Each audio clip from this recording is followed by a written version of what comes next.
حدیث میں آیا ہے کہ ایک انسان اللہ کے ہاں جب پیش ہوگا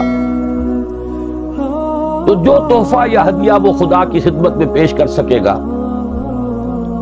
وہ کوئی بھی ہدیہ اس شے سے بڑھ کر نہیں ہو سکتا کہ جو خود اسی کی ذات سے صادر ہوا ہے، اسی کو کلام کی اس کی خدمت میں پیش کرے تو یہی اس کے لیے سب سے بڑا تحفہ ہے۔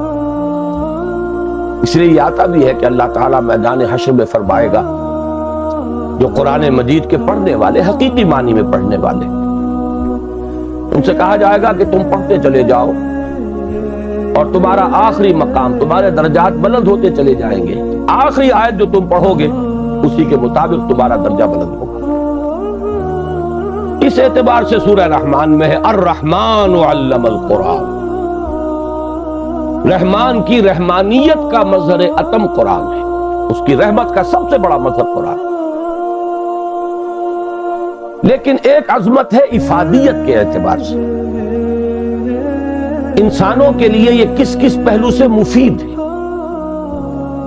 اس کے اعتبار سے میں سمجھتا ہوں کہ جامع ترین مقام سورہ یونس کی یہ دو آیات ہیں جو میں نے تلاوت کی۔ یا ایھا الناس، اے لوگو، قد جاءتکم موعظۃ من ربکم وشفاء لما فی الصدور وہدی ورحمۃ للمؤمنین۔ پہلی آیت میں 4 الفاظ جمع کیے گئے قرآن کے لیے۔ اے لوگو، تمہارے پاس آ گئی ہے وہ شے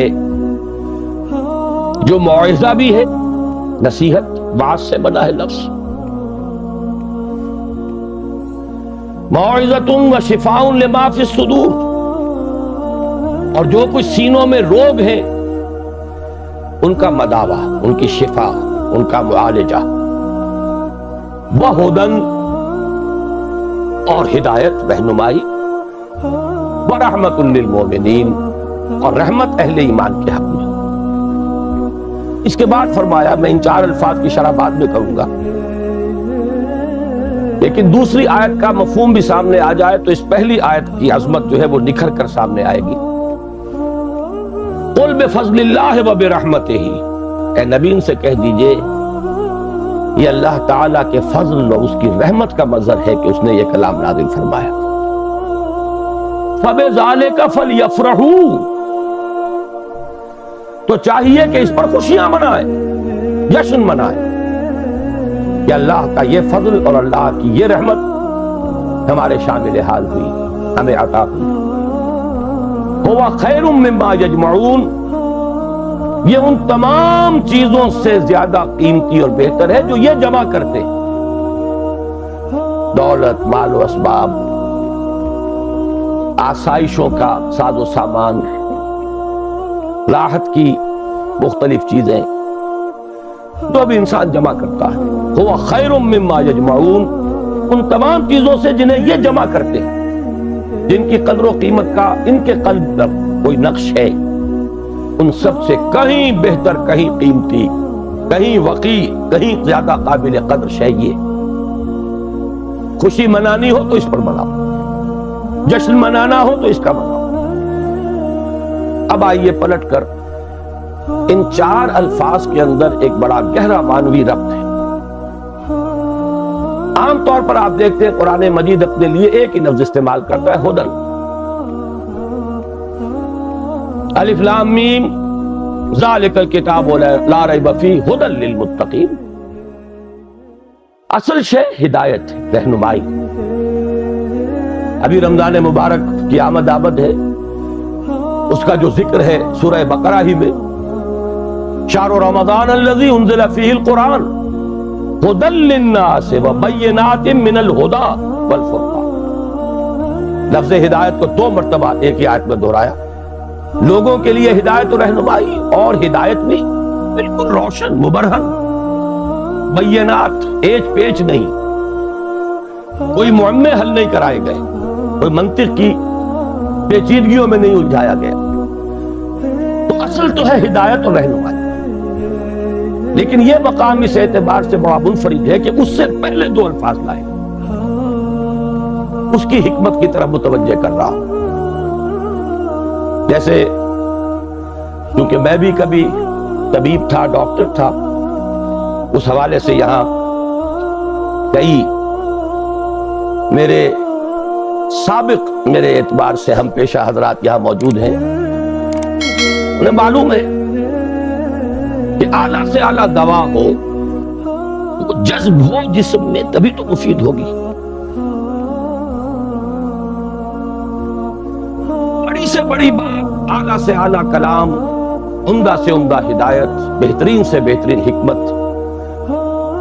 اگر دل سخت ہو گیا تو مرد ناداں پر کلام نرم و نازک بے اثر۔ پھول کی پتی سے کٹ سکتا ہے ہیرے کا جگر، مرد ناداں پر کلام نرم و نازک بے اثر۔ یہ دل کی سختی جسے قرآن کہیں کہتا ہے رین، کلا بل ران علی قلوبہم، ان کے دلوں پر زنگ لگ چکا۔ حدیث میں بھی آیا ہے ان هذه القلوب لتصدع، ان دلوں کے اوپر زنگ آ جاتا ہے، کما یصدع الحدید اذا اصابہ الماء، جیسے کہ لوہا جو ہے زنگ آلود ہو جاتا ہے جب پانی اس پر پڑے۔ کہیں کہا گیا کہ دل پر سختی آ جاتی ہے، اور انسانی دل پر جب سختی آ جائے، قرآن مجید میں سورہ بقرہ ہی میں وہ تمثیل ہے رونگٹے کھڑی کر دینے والی، کہ جب انسان کے دل میں سختی پیدا ہو جائے تو کوئی شے دنیا کی اتنی سخت نہیں ہوتی جتنا کہ انسان کا دل سخت ہو جاتا ہے۔ ثم قست قلوبکم فہی کالحجارۃ او اشد قسوۃ فإن من الحجارۃ لما یشقق فیخرج منہ الماء وإن منها لما یہبط من خشیۃ اللہ۔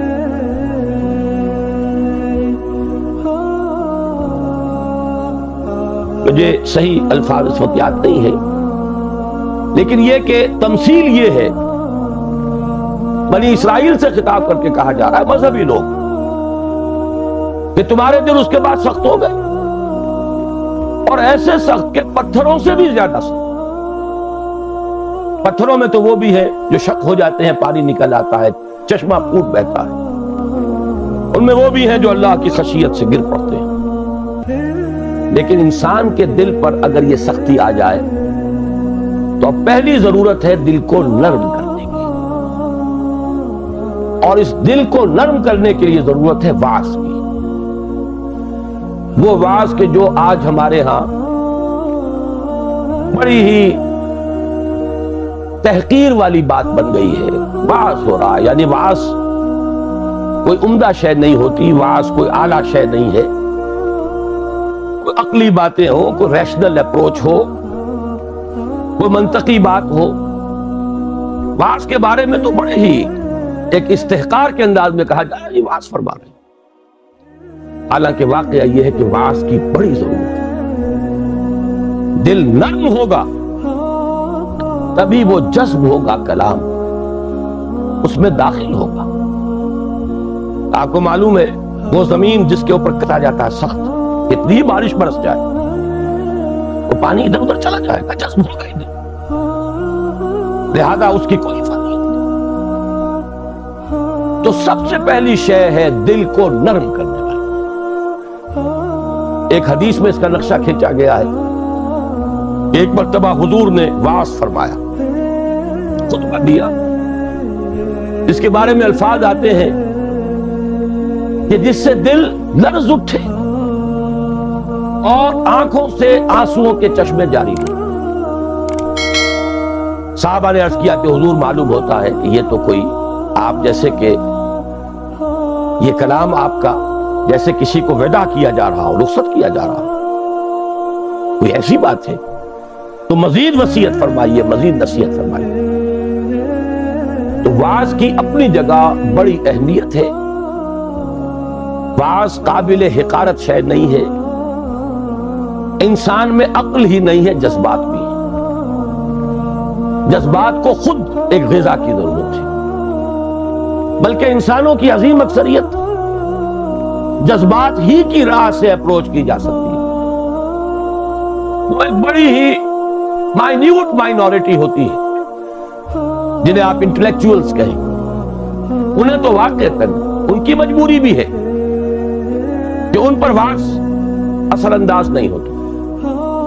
ان کے لیے ضرورت ہے برہان کی، دلیل کی، استدلال کی، منطق کی.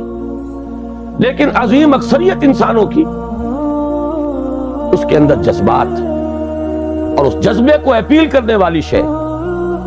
اب مجھے یاد آ گئی بات حضرت عمر رضی اللہ تعالی عنہ، ان کو موم کرنے والی شے کیا تھی؟ کتنے سخت انسان. آخری فیصلہ یہ ہے کہ دیکھا جائے گا جو کچھ ہو رہا ہے. یہ دارالندوہ میں بیٹھے ہوئے لوگ طے نہیں کر پائیں گے، یہ سوچتے ہی رہ جائیں گے، اور محمد کا جادو چلتا جا رہا ہے. یہ در حقیقت چونکہ ایک ٹرائبل معاشرہ تھا، اس کا بیک گراؤنڈ سمجھ لیجئے. چونکہ حضور صلی اللہ علیہ وسلم کا ساتھ دے رہے تھے آپ کے چچا ابو طالب، and he was the head of the clan. Tribe تو تھا قریش، یہ قبیلہ تھا، اس میں کلینز تھے، جیسے وٹوؤں میں مانے کے، لالے کے، شامت کے. اب یہ چھوٹے چھوٹے گھرانے تقسیم ہوتے چلے جاتے ہیں، اور ہر اس خاندان کا ایک سربراہ. اگر اس کے کسی فرد کے خلاف اقدام کیا جائے تو پورے خاندان کو گویا کہ چیلنج کیا گیا. اور ابو طالب حضور کا ساتھ چھوڑنے کو تیار نہیں تھا. لہذا قریش کے راستے میں سب سے بڑی رکاوٹ یہ تھی کہ ہم اگر محمد کے خلاف صلی اللہ علیہ وسلم کو اقدام کریں تو ان فائٹنگ شروع ہو جائے گی قریش کی. اور اتنی عقل انہیں بھی تھی. ایک house divided amongst it self cannot stand. پورے عرب میں جو ان کا مقام تھا، جو دبدبا تھا، جو انہیں حیثیت حاصل تھی، اگر آپس میں لڑ پڑیں گے تو ختم ہو گئے. یہ چیز تھی جو مصلحت کے تحت روک رہی تھی قریش کو حضور کے خلاف کوئی فیصلہ کن قدم وہ اٹھا نہیں پا رہے. لیکن حضرت عمر نے فیصلہ کر لیا کہ کموٹ میں اب جو ہوگا دیکھا جائے گا. میں اب ایک دفعہ تو یہ جھگڑا چکا کے آؤں. تلوار لے کے نکلے. راستے میں ایک صاحب مل گئے کہ جو ایمان لا چکے تھے. انہوں نے تیور دیکھے. عمر بن الخطاب جس بات کا فیصلہ کر لے کر گزرنے والا، بڑی حکمت سے ڈائیورٹ کیا. کہاں چلے؟ بس میں اب قصہ چکانے جا رہا ہوں. یہ روز کی کل جو ہے اب ختم ہونی چاہیے. انہوں نے جو تیور دیکھے، فرمایا کہ تمہاری تو اپنی بہن ہی مان لے آئی، تمہارے بہنوں ہی مان لے آئے. اب وہ جو جلال اور غضب، اس کا میں اور آپ اندازہ نہیں کر سکتے جس کے ساتھ وہ گئے ہیں اپنی بہن کے گھر. اور جس طرح مارا پیٹا ہے بہنوئی کو بھی حضرت سعید ابن زید رضی اللہ تعالی عنہ اور فاطمہ بنت خطاب حضرت عمر کی ہمشیرہ. جملہ نکلا ہے بہن کی زبان سے، لہو لہان ہو گئی ہے بہن اور بہنوئی بھی. عمر چاہے تم ہمیں ہلاک کر دو، لیکن اب اس دین کو ہم چھوڑنے والے نہیں. ایک جملہ ہے، موم کی طرح پگھل کر رہ گیا عمر. اس میں کوئی انٹلیکچوئل اپیل تو نہیں تھی، کوئی دلیل تو نہیں تھی، کوئی منطقی اپروچ نہیں تھی، کچھ بھی نہیں. تو معلوم ہوا کہ انسان کے اندر، عمر جیسے شخص کے اندر بھی جذبات ہیں. تو معلوم یہ ہوا کہ انسانوں کی ایک عظیم اکثریت ہے جس کو جب تک کہ یہ اوپر کا کرسٹ نہ اترے گا لاکھ موتی بکھیرتے رہیے. مرد ناداں پر کلام نرم و نازک بے اثر. تو سب سے پہلی یہ ضرورت ہے دل کے اس کرسٹ کو نرم کرنے کی، تاکہ جذب تو ہو، دوا اندر اترے تو صحیح. چوں بجان در رفت جان دیگر شبد. جب جان کے اندر اتر جائے گی یہ شے تب تو انقلاب آ جائے گا، لیکن اترے تو صحیح. اس کے لیے اس کرسٹ کو توڑنا ضروری ہے. لہذا پہلی شان قرآن حکیم کی اس آیت میں آئی موعظۃ. یہ دوسری بات ہے کہ ہم نے واعظ کے اعتبار سے بھی وہ ناقدری کی ہے قرآن کی کہ اس کو واعظ کے میدان سے بھی نکال دیا گیا تھا. اور آج کی بات نہیں، آج تو خیر واعظ ہی کو گالی بنا دیا گیا. لیکن بہت عرصے پہلے واعظ بھی ہوتے تھے تو مثنوی مولانا روم سے ہوتی تھی. علامہ اقبال نے جو مرثیہ کہا ہے، واعظ دستاں زنو افسانہ بند، مانیے او پست و حرف او بلند، از ضعیف و شاذ و مرسل کارے ہو، از خطیب و دیلمی گفتارے ہو۔ واعظ ہوتے تھے بڑی ہی کمزور حدیثوں کے بل پر، بڑی ہی بے سرو پا روایات اور حکایات کے بل پر، یا اشعار کے بل پر، قرآن کے بل پر۔ حالانکہ سب سے بڑا موعظہ، واعظ، نصیحت۔ تو پہلا لفظ یہ ہے، اب آگے چلیے، شفاء لما فی الصدور، اندر جذب ہوگا تو اب اندر کی جو بیماریاں ہیں، جو روگ ہیں، ان کا ازالہ ہوگا۔ یہ کون سے بیماریاں ہیں؟ کہنے کو تو ایک کے اندر ہاتھی کے پاؤں میں سب کے پاؤں، حب دنیا، یہ سب سے بڑا روگ ہے۔ اس کا سب سے بڑا مظہر حب مال، الہاکم التکاثر حتی زرتم المقابر۔ ایک اور مظہر حب جاہ، اقتدار کی حوث، میرا ڈنکا بج رہا ہو، شہرت کی طلب۔ یہ ہے وہ تمام روگ۔ ان روگوں کا علاج قرآن حکیم، شفاء لما فی الصدور۔ اچھی طرح سمجھ لیجئے، یہ روگ نہ نکلیں گے تو قرآن کو بھی انسان کاروبار بنائے گا۔ علم را برتن زنی مارا بود، وہی علم ہے کہ جو انسان کو سانپ کی طرح ڈسے۔ یارے بود نہیں ہوگا وہ جب تک کہ اندر سے یہ روگ نہ نکلے ہوئے۔ اس کو بھی حصول دولت کا ذریعہ بنائے گا، اس کو بھی شہرت کے حصول کا ذریعہ بنائے گا، اسے بھی اقتدار سچ نہیں، قرب اقتدار کا ذریعہ بنائے گا۔ قریب تو پہنچے، بنا ہے شاہ کا مصاحب، پھرے ہے اتراتا، کہیں تو موقع ملے۔ علم اور اعلیٰ ترین علم، فتویٰ فروشی بھی ہوگی، دین فروشی ہوگی، جب تک کہ یہ اندر کے روگ نہ نکلے۔ لہذا دوسرا مرحلہ، اس اصل کام سے پہلے ہدن، ہدایت تو تب ہوگی جبکہ پہلے یہ جذب ہو کر اندر کے گند نکالے، ان کا ازالہ کرے۔ حب دنیا کی جڑ کاٹے، حب مال کی جڑ کاٹے، حب جاہ کی جڑ کاٹے، شہرت کی طلب کی جڑ کاٹے۔ اگر یہ جڑیں رہ گئیں تو یہ علم، جیسا کہ میں نے عرض کیا، مفید نہیں، الٹا مضر ہو، یہ اسی دنیا کے کمانے کا ذریعہ بن جائے۔ اس کے بعد اگر یہ ازالہ ہو گیا، یہ تنقیہ ہو گیا، اب ہے ہدی و رحمت للمؤمنین۔ اب یہ ہدایت ہے، اور ہدایت یہ ہے ایک ٹوٹل ہیومن پرسنالٹی کے لیے ہدایت، اس کے فکر کے لیے بھی ہدایت ہے، اس کے لیے ایک نظام زندگی کے اعتبار سے بھی ہدایت ہے، اس کے لیے انفرادی لائے عمل کے اعتبار سے بھی ہدایت ہے، مکمل انسان کی ہدایت ہر سطح پر، ہر لیول۔ اب یہ ہدایت مفید ہوگی، یہی وجہ میں نے عرض کیا تھا کہ باقی سب جگہ آپ کو ہدایت کا لفظ ملتا ہے، لیکن یہاں یا ایھا الناس قد جاءتکم موعظۃ من ربکم وشفاء لما فی الصدور وہدی ورحمۃ للمؤمنین۔ اب یہ ہدایت مفید ہوگی، اور یہ ہدایت اب رحمت کا ذریعہ بنے گی، دنیا میں ہدایت، آخرت میں رحمت۔ یہ چار الفاظ ہیں جو یہاں جمع کیے گئے، اور اس کے بعد فرمایا قل بفضل اللہ وبرحمتہ، اے نبی ان سے کہہ دیجئے یہ اللہ کے فضل، اس کے کرم، اس کی جود و سخا، اس کی رحمت، صرف رحمت نہیں، اس کی رحمانیت کا مظہر اتم۔ فَبِذَلِكَ فَلْيَفْرَحُوا، فرح کا لفظ عام طور پر اچھے سینس میں نہیں آیا ہے، فرح ایسی کیفیت کو کہتے ہیں جبکہ انسان کسی شے پر خوشی سے پھولا نہ سما رہا.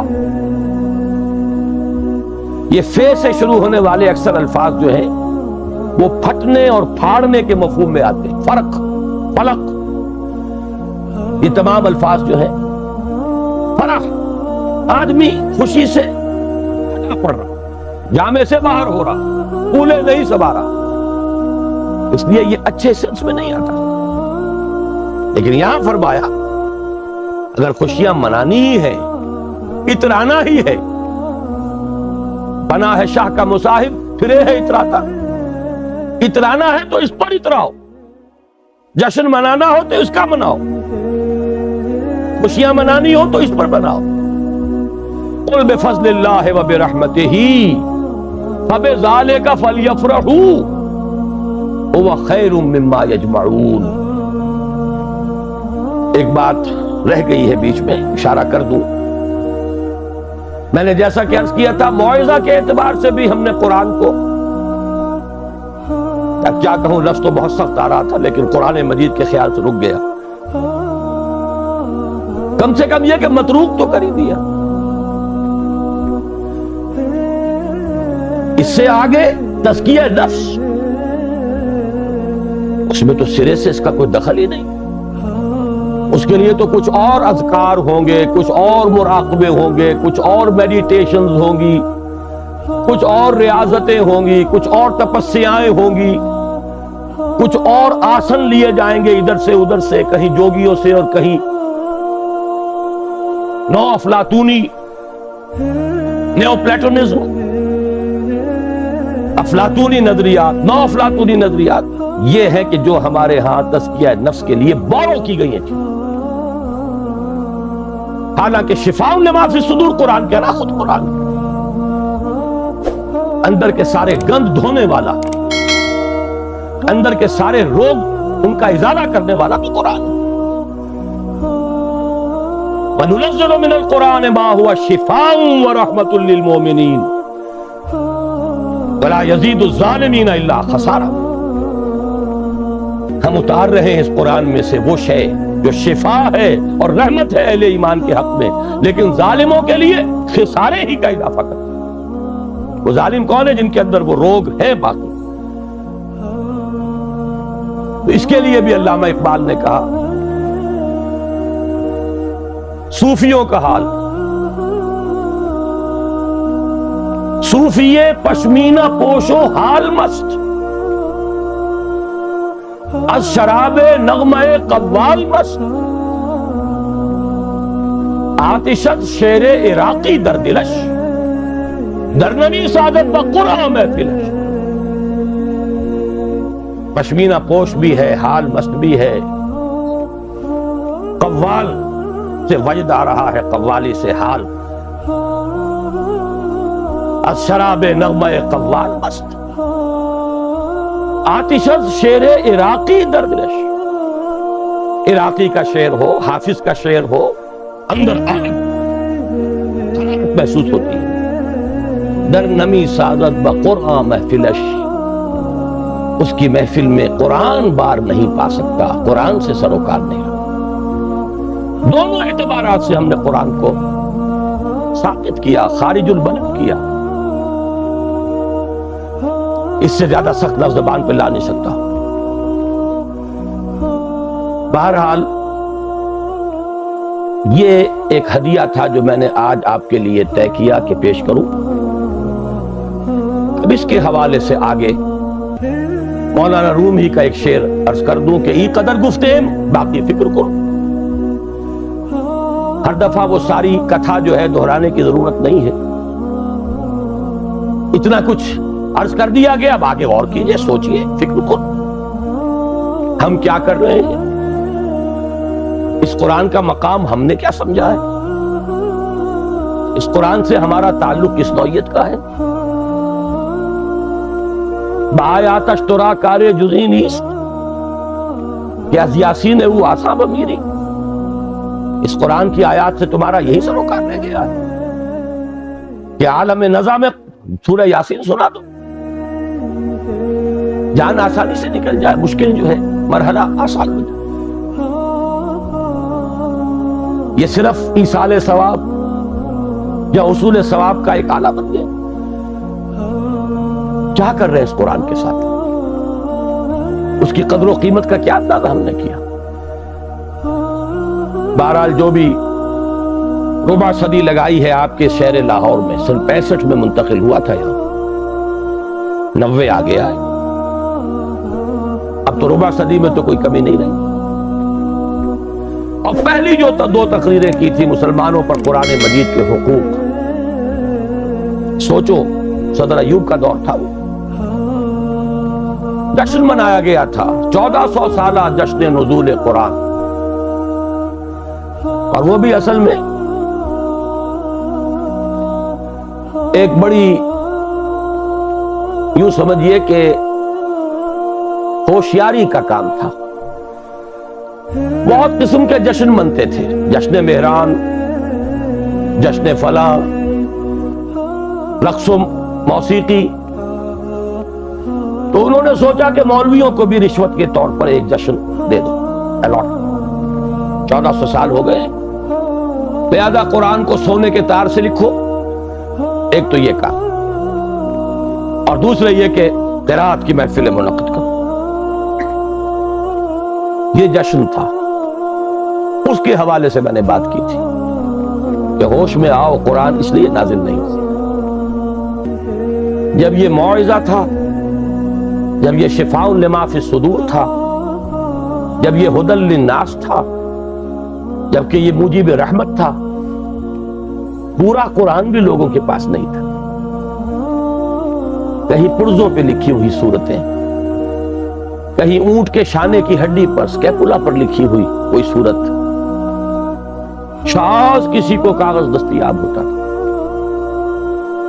کہیں مابین الدفتین تو قرآن تھا ہی نہیں۔ وہ تو حضرت ابوبکر نے کیا ہے، حضور کے زمانے میں تو نہیں تھا، سینوں میں جمع ہو گیا تھا۔ سونے کے تار سے کیا سوال، تانبے کے تار سے لکھا ہوا بھی نہیں تھا، کاغذ پر چھپا ہوا تھا ہی نہیں، لیکن قرآن تھا، سینوں میں تھا۔ بل هو آیات بینات فی صدور الذین اوتوا العلم، سینوں میں تھا۔ اس قرآن نے انقلاب برپا کیا۔ آج ہم 1,000 روپے کا نسخہ جو ہے خرید کر بچیوں کو جہیز میں دیتے ہیں، لیکن یہ کہ وہ قرآن حقیقت میں نہیں ہے۔ لا یبقى من الاسلام الا اسمہ ولا یبقى من القرآن الا رسمہ، رسم الخط ہے۔ تو دوڑ پیچھے کی طرف ہے گردش ایام تو، ضرورت ہے لوٹنے کی قرآن کی طرف۔ اس لوٹنے کے لیے اپنی جگہ پر خود بھی آدمی طے کرے جو کمی ہے۔ اگر قرآن مجید آپ نے ناظرہ بھی نہیں پڑھا تو شرمائیے نہیں، اس کمی کی تلافی اب کی۔ اور میں کہا کرتا ہوں کہ حضور کی بسم اللہ ہوئی تھی 40 برس کی عمر میں، جب قرآن کی پہلی آیت نازل ہوئی ہے اور حکم ہوا اقرا، آپ نے یہ کہا کہ ماں انا بقاری، میں تو پڑھنے والا نہیں ہوں، پڑھا ہوا نہیں۔ 40 برس کی عمر تھی تب قرآن پڑھنا شروع۔ It's never too late۔ قرآن پڑھیے، قرآن سمجھیے، قرآن پر عمل کیجئے۔ اگر اللہ نے آپ کو فہم کی ایک بلند تر سطح پر، ہائر لیول آف کانشسنس پر فائز کیا ہے، اسی لیول کے قرآن کو پڑھیے۔ یہ ایک قرآن نہیں ہے، اس میں ہزاروں قرآن، ہر شعور کی سطح کا ایک قرآن اس میں علیحدہ موجود، اور ہر دور کی علمی سطح پر، اس کے افق پر ایک خورشید تازہ کے مانند یہ قرآن طلوع ہوگا۔ لیکن ضرورت ہے اس میں لگنے کی، کھپنے کی، اس میں ڈوبنے کی، اس میں غوطہ زنی کی۔ قرآن میں ہو غوطہ زن اے مرد مسلمان۔ اس سے ذرا آگے بڑھیے، اللہ نے دولت دی ہے، لگائیے اس کام میں، اور اللہ نے اولاد دی ہے جو سب سے بڑا ایسٹ ہے انسان، جو اصل صدقہ جاریہ ہے، تو لگائیے اس کام میں۔ ابھی میرے ایک بڑے عزیز دوست بڑی قدر ہے میری نگاہ میں ان کی، ایئر فورس میں بڑے اونچے مقام پر ہے۔ وہ فرما رہے تھے کہ میں نے اپنے بعض عزیزوں سے یہ کہا کہ قرآن کالج میں بچوں کو داخل کرائیں، لیکن معلوم ہوا کہ آپ کے ہاں تو وہ اردو میڈیم ہے۔ اب اونچی سوسائٹی وہ تو اردو میڈیم میں اپنے بچے کو نہیں بھیجے گی۔ آپ کوشش کریں، میں نے کہا کہ ٹھیک ہے، سوچیں گے اس پر۔ بات سمجھ لیجئے کہ قرآن کالج آپ کے معاشرے کی ان ضرورتوں کو پورا کرنے کے لیے نہیں ہے۔ قرآن کالج ان دیوانوں کے لیے ہے جو طے کر لیں کہ ہمارا مطلوب و مقصود دنیا نہیں آخرت، اور اولاد کو لگانا اس لیے کہ وہ قرآن کی ٹارچ ہاتھ میں لے کر دنیا کے لیے رہنمائی کا تھا انجام دے سکے۔ اگر چاہیے اولاد کے لیے تو کوئی کمی نہیں ہے، چیف کالج بھی ہے، اور 5-10 ہزار روپے مہینے کسے دے کر بھی آپ اپنے بچوں کو پڑھوا سکتے ہیں۔ لیکن ہمیں تو ایسے دیوانے چاہیے جو طے کر لیں کہ کرنا یہ ہے، اس کا ہے اصل کا، کبھی اس کی ہے۔ ہم نے کالج، ہمارے پاس کہاں اتنے وسائل ادھر آئے۔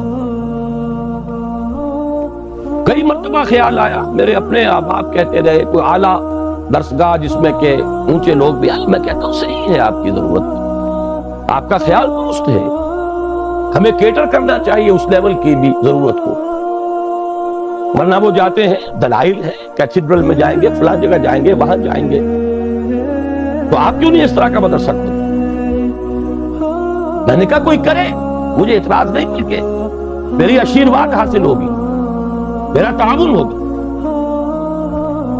لیکن میں اپنے اوپر یہ تہمت نہیں لے سکتا کہ قرآن کے نام پر میں کالج بناؤں اور اس میں بھی صرف وہی بچے داخل ہوں جن کے والدین 5-5 ہزار روپے فیس ادا کر سکیں۔ گویا کہ آج کا قرآن بھی صرف امراء کے لیے۔ یہ بات میرے لیے قابل قبول نہیں۔ مجھے تو خلوص چاہیے، جذبہ چاہیے، عزم چاہیے، پہلے سے طے کر لیں کہ ہمیں اس راستے پر جانا ہی نہیں، وہ چاہیے۔ وہ جو مولانا روم نے کہا کہ دی شیخ با چراغ، ایک شیخ دن کے وقت ہاتھ میں چلیے ہوئے کسی کو تلاش کر رہا تھا، یہ کیا دماغ خراب ہے؟ میں کسی انسان کو تلاش کر، انسان معروف کہا گیا، انسان نظر نہیں آ رہا، تو کہیں نہیں، مجھے تو نظر نہیں آ رہے، وہ تو بھیڑیے نظر آ رہے، درندے نظر آ رہے، ازدام تک ملون ہو، انسان معروف بھیڑیے، تو میں ملال مجھے ہو گیا ہے، میں تو تنگ آ گیا، انسانی لباس بھی نہیں، بندروں اور سوروں کی کمی، نہ ملنے والی شے تو انسان ہے، انسان معروف، مجھے انسان چاہیے۔ یہی کشف اسی شہر میں مولانا احمد علی کو ہوا رحمہ اللہ۔ وہ اپنا جوانی کا واقعہ بتاتے ہیں کہ جب وہ آئے تھے، ابھی نظر بند کیے گئے لاہور میں شیرا والے کے علاقے میں، جوانی کا دور تھا، کہیں نکلے، ساتھ ہی کشمیری بازار، گلی ہوتے نکل آئے، بھرا بازار، کے چپکے سے کہتا ہے انسان سے ملتا ہوں، بتائیں ان کو نو کا دور، استہزائیہ انداز میں کہا آپ کو انسان نظر نہیں آتے بھرے بازار میں؟ مجھے تو نظر نہیں آتا۔ مولانا احمد علی فرمایا کرتے تھے کہ اب جو میں نے خود دیکھا تو مجھے محسوس ہوا کہ وہاں بندر بیٹھا، وانگور بیٹھا، وہاں کوئی بھیڑیا ہے۔ جو حقیقت تھی اندرونی وہ منکشف ہوئی، یہ لیکن تھوڑی دیر کی بات تھی، اس کے بعد اچانک پھر وہی کچھ تھا، اور وہ بزرگ غائب تھے، وہ تو آنکھ کھولنے کے لیے آئے تھے۔ تو ہمارے تو اصل میں طلب ہے ان کی، یہ نہیں کریں گے تو ایک بات مجھ سے سن لیجئے، آپ کے یہ بنگلے اور آپ کے یہ کارخانے بھی نہیں رہیں گے۔ اس ملک کے لیے کوئی جڑ بنیاد نہیں ہے سوائے دین کے۔ وہ حشر جو ڈھاکہ میں ہوا ہے ہر جگہ ہو سکتا، اور میں سالوں پہلے سے کہہ رہا ہوں کراچی میں کہ جب یہاں سزا آئے گی تو سب سے بڑھ کر ہے کراچی والوں تم پر گرفتار، اس لیے کہ تم میں وہ لوگ ہیں یو پی کے ان شریف گھرانوں کے لوگ جن کے ہاں پردہ اس نوعیت کا ہوتا تھا جو حفیظ نے کبھی کہا تھا کہ چشمے فلک نے آج تک دیکھی نہ تھی ان کی جھلک، جن کے اپنے پورے پورے برقعے، پھر ٹانگے، پھر سواری کے لیے ایک چادر ادھر ایک چادر ادھر، پھر ٹانگے میں پیچھے بیٹھ گئے تو پھر چادر بندھی ہوئی ہے، اور جب یہاں آئے ہیں تو جس کے پاس 2 پیسے ہو گئے پہلا کام یہ کیا کہ برقع اتار کے پھینک دیا۔ یہ ترقی کی گویا کہ پہلی سیڑھی تھی، آزادی گویا کہ اسی کے لیے حاصل کی گئی تھی۔ کیا حال ہے اس کا؟ جو کچھ وہاں ہوا، جو کچھ ڈھاکے میں ہوا، جو وہاں دھان منڈی میں ہوا، وہ کراچی میں، ناظم آباد میں کیا ہو نہیں رہا؟ کیا یہاں نہیں ہو سکتا؟ اس ملک کے لیے اگر اس کی خیر درکار ہے، آج صبح 2 گھنٹے کی تقریر کر چکا ہوں، کتاب لکھ چکا ہوں استحکام پاکستان، لیکن یہ کہ کون پڑھے گا؟ اس کی کیا یوٹیلیٹی ہے؟ سارا ویو یوٹیلیٹیرین ہے، افادیت کیا ہے؟ کوئی پروفیشنل افادیت ہے؟ کوئی مالی افادیت کا پہلو؟ کچھ بھی نہیں۔ کوئی تفریح تباہ ہے؟ وہ بھی نہیں۔ لیکن یہ کہ بہرحال غور کیجئے، سوچئے، جو تعاون جس نے جب جتنا کیا اتنا ہی مشکور ہوں، ممنون ہوں۔ میں نے الحمدللہ اپنے آپ کو لگا دیا، اور آج جن میں بھی کہا تھا، نہ صرف اپنے آپ کو لگا دیا، اپنی اولاد کو کھپا دیا، اللہ قبول فرمائے۔ لیکن آپ سے مطالبہ یہ ہے، اس کے لیے اگر زکوٰۃ نہیں نکالیں گے اپنی اولادوں میں سے، شاید کہ اب بھی اللہ تعالیٰ اگر اس طرف کوئی پیش قدمی ہو جائے تو شاید کہ اللہ تعالیٰ ہماری توبہ قبول فرما لے، ورنہ حالات جہاں بیٹھیں گے 4 آدمی، معاشرے کا مرثیہ، جتنا چاہے مرثیہ پڑھوا لیں، سارا مرثیہ پڑھ کر کوئی کچھ ہے، اگلی صبح طلوع ہوگی، وہی روٹین ہوگا، وہی مشاغل ہوں گے، سرے منہ کوئی فرق نہیں۔ ہم اس طبقے میں سے ہیں، میں نے کبھی آج یاد آ رہا تھا مجھے 20 سال پہلے اسی ہوٹل میں، پورے 20 سال، 1970 کا نومبر تھا غالباً، میڈیکل ایسوسی ایشن کے تحت میں نے اس ہوٹل میں تقریر کی تھی، 4 دائرے بتائے تھے معاشرے کے۔ آج میں جمعے کی تقریر میں پھر اسے دہرا کر آیا، اس لیے مجھے یاد آیا کہ آج شام پھر مجھے اسی ہوٹل میں پہنچنا ہے۔ 4 کنسنٹرک سرکلز، چھوٹا سا دائرہ جس میں 2% آدمی ہے، بڑا دائرہ جس مزید 3%، 5% آدمی، اور ذرا دائرہ اس میں کچھ 8% آدمی ہمارے معاشرے کے، اور وہ آگے بڑا دائرہ جس میں 85% آدمی۔ اس 85% کا تو حال یہ ہے کہ دین سے کوئی تعلق سرے سے نہیں ہے، جس کو عملی تعلق ہے، اس لیے کہ اس کا فٹ رول اللہ اور اس کا رسول جو دیں گے اسی سے ناپا جائے گا، اس کا یارڈ سے ہوگا۔ کتنی فیصد آبادی آپ کی 5 وقتہ نماز کی پابند؟ الفرق بین الاسلام والکفر الصلاۃ، جائزہ لے لیجیے۔ دوسرے دائرے میں یہ شاید ایک اعتبار سے بدترین دائرہ، یہ ان لوگوں پر مشتمل ہے جن کا تصور مذہب لمیٹڈ بھی ہے، پرورٹڈ بھی، محدود، مس شدہ۔ ان کا تصور مذہب صرف نماز روزہ، اب اضافہ ہو گیا عمرے اور حج، پے بپے، لیکن ہر کام کاروبار، سود پرویا ہوا کاروبار، جھوٹ، دھوکہ، سٹا، جوا، اچھے، بلیک مارکیٹنگ، اسمگلنگ. ہمارے ہاں کا بالعموم کاروباری طبقہ جو مذہبی مزاج کا ہے، ماشاء اللہ بہت کم ہے جو بچے. تیسرے دائرے میں ہیں وہ لوگ جن سے میں اس وقت خاص طور پر مخاطب ہوں. ذہناً وسعت حاصل ہے، جانتے ہیں کہ ہمارا دین دین ہے، مذہب نہیں ہے. جانتے ہیں اسلام اپنا غلبہ چاہتا ہے، چاہتے ہیں کہ وہ آ جائے لوٹ کر وہی عالم، وہی اسلام کے غلبے کا دور، خلافت راشدہ، لیکن خود کچھ کرنے کو نہیں، کوئی اور کر دے. ڈرائنگ روموں میں بیٹھ کر برسے لے. برا نہ مانے، ہم نے بھی ابھی کھایا یہ، میں نے بھی آپ کے ساتھ ہی کھایا.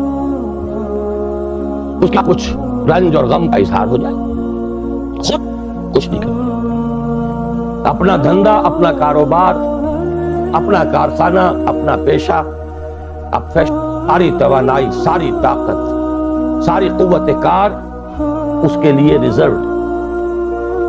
آگے رہ جائے دو بس مجھ جیسے کچھ سرپھرے، ان کا حال یہ ہے کہ آپس کے اختلافات کی وجہ سے غیر مؤثر. یہ ہے ہمارے معاشرے کی حالت. تو کیا ہوگا، کیا ہو رہا ہے؟ میں نے آج کہی بات، جو حضرات نہیں تھے وہ سن لیں. ہماری گراوٹ کا یہ عالم ہے. ایک میں نے ووٹنگ آف لنڈن کے ایڈیٹر کا تذکرہ کیا کہ ہماری جب 40ویں سالہ تھی یوم آزادی کی، 41واں یوم استقلال میں تھے، ایڈیٹوریل ٹائمز آف لنڈن کے ایڈیٹر نے، جو اب ہے، اس نے کہا کہ مجھ سے پہلے جو صاحب 40 برس پہلے اس کرسی پر بیٹھے تھے، 14 اگست 1947 کو انہوں نے یہ اداریہ لکھا تھا کہ آج جو دو ملک دنیا کے نقشے پر آئے، ان میں سے ایک کا مستقبل بہت کا انتہائی تاریک روشن ہے، پاکستان کا. لیکن کوئی نسلی امتیازات نہیں ہے، کوئی عقائی تعصبات نہیں ہے، مذہب کی ایک یونیفائنگ فورس موجود ہے. بنانے زیادہ مستقبل بڑا روشن ہے پاکستان.